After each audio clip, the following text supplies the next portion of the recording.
I want to talk to you today about the perceived profit when the property has a huge increase in commercial rental income and it potentially eliminates the maintenance.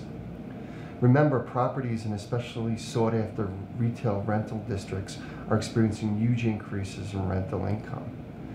And we would think that that wouldn't be bad, but the corporation may have taxes due on the perceived profit, as we can only allocate expenses for that usable space to that income.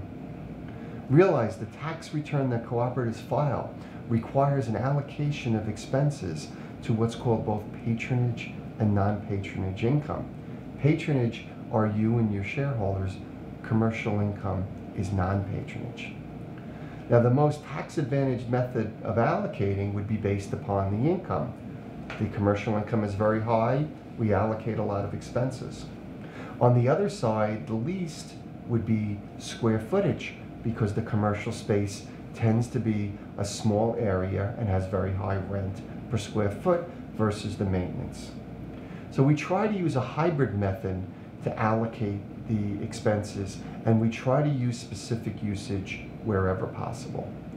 A good example is real estate taxes in the city of New York are based upon rents. So this can be as much as 50% of the operating cost. With the commercial space being the most valuable, this could tend to increase that area very well. Insurance can be done by insured value. Commercial space, again, being more valuable, would have a higher amount.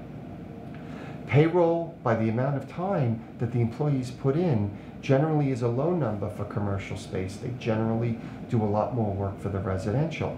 So maybe in this case, square footage would be better. For a building that has a lobby and a lot of frontage for commercial space, an expense like landscaping or outside cleaning would be best done with the amount of frontage that has for the commercial space. We can allocate a lot of expenses there. Now, we may have net operating losses to eliminate any tax that comes from this for a period.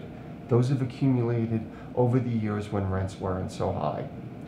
But there also is a risk that the IRS will take that the NOLs should be allocated as well to the way the expenses were allocated.